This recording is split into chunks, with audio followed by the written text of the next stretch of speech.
As I keep looking back on the Promobricks article regarding the upcoming Ninjago set wave, I've come to one huge conclusion that one of the coolest sounding sets is actually posing one of my biggest issues with the new wave and the new season in general, and seriously, in my opinion, this could actually end up being really bad. So you know what, let's discuss this. Now I know what I've just said is quite random and vague, so you know what, first of all, let's just take a look at what I'm actually talking about. And first of all, we've got to scroll all the way down to the bottom of the Promobricks article where they talk about the Samurai X mech set description, and they say here, the large Samurai X mech is not pixels, as previously assumed, but instead it's Nia's. The main colour of her new mech is azure, with black legs and arms and lots of gold details. Particularly striking is a big red X on the chest and the two windshields from the underwater sets, which have now been used in black for the legs. She uses the new golden blades as swords. As an opponent to the mech, there is a small dragon, which is similar in shape to that of Unagami. Two large pink crystals protrude from his arms and are like the head from a new casting. Included in the set are two other crystal samurai, Jay, Nia, two previously unknown figures, and Pythor with a red armor. The unknown characters could be Sensei Wu and Scott, right? So there's the description for you, and where do we even begin with this? Now, when I keep reading this, my biggest takeaway, I'd say, is the fact that this mech is going to be in an azure colour scheme, and that basically signals to me that what I believe is that this mech is going to actually be Nia herself. So remember the water dragon that we got from the Seabound wave, and that was, you know, a big blue dragon. It was a water dragon, and that actually was Nia. If you guys remember, in the Seabound finale, Nia turned into that big dragon.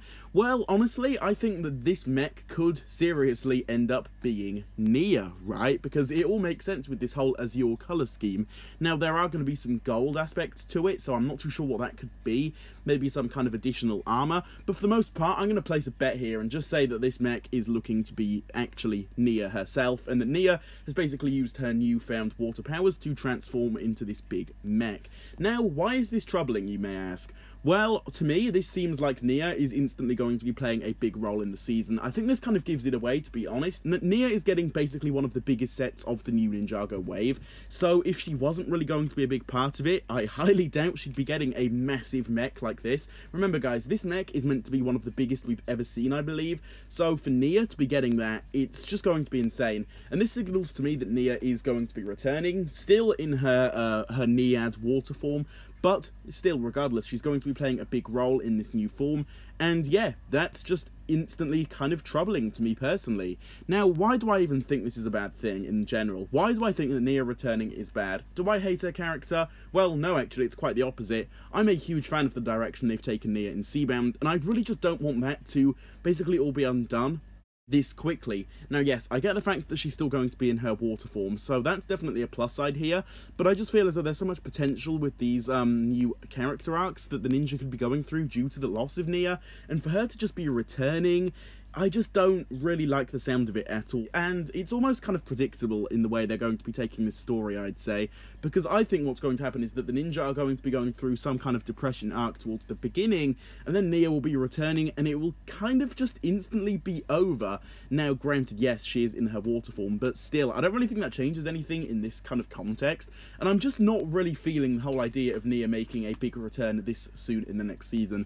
Maybe the season after the next season, that would be a good time to start kind of bringing Nia in, perhaps as a side character with this whole Samurai X mech idea. But for now, in this next season, I kind of just think it's too early. I would mainly love a season where Nia just completely sits this one out. Maybe she appears for like one scene towards the very end of the season as almost a teaser for what's to come, but no more than that really, because I want this Nia loss to have a big, long-lasting impact on the team, and I feel like Nia being gone is the perfect opportunity to actually pull off something like this, because they really didn't do a good job of doing that with Zane's death and all. I just see this as the perfect chance to finally do something like that and have a big, long-lasting consequence to the team. If Nia truly is going to be returning and is going to be playing a huge role, which we can kind of gather from this set leak, then honestly, I am disappointed, to be quite honest, and I just think that they are wasting an amazing opportunity here to put the ninja through all kinds of insane, long-lasting arcs for the whole season, but with Nia returning, I just feel like it's almost going to waste, and yeah, I'm not really a fan of it, but of course, we can't jump to too many conclusions right now, just because, of course, we don't know too many story details, But just from what we can gather so far, these are my thoughts on all of this, and yeah, I'm definitely not really a fan of where they seem to be taking the story. So yeah, hopefully you guys see where I'm coming from with this, and for that, I hope you guys did all enjoy today's video. With all of this being said, do be sure to drop your thoughts down below on all of this in the comments. As usual, if you did enjoy today's video, do be sure to drop a like on it, subscribe to the channel if you're new here, and also turn on that notification bell to stay up to date on all things Ninjago related on the channel. And with all of this being said, guys, I will see you all in my next video coming out very, very soon. Goodbye.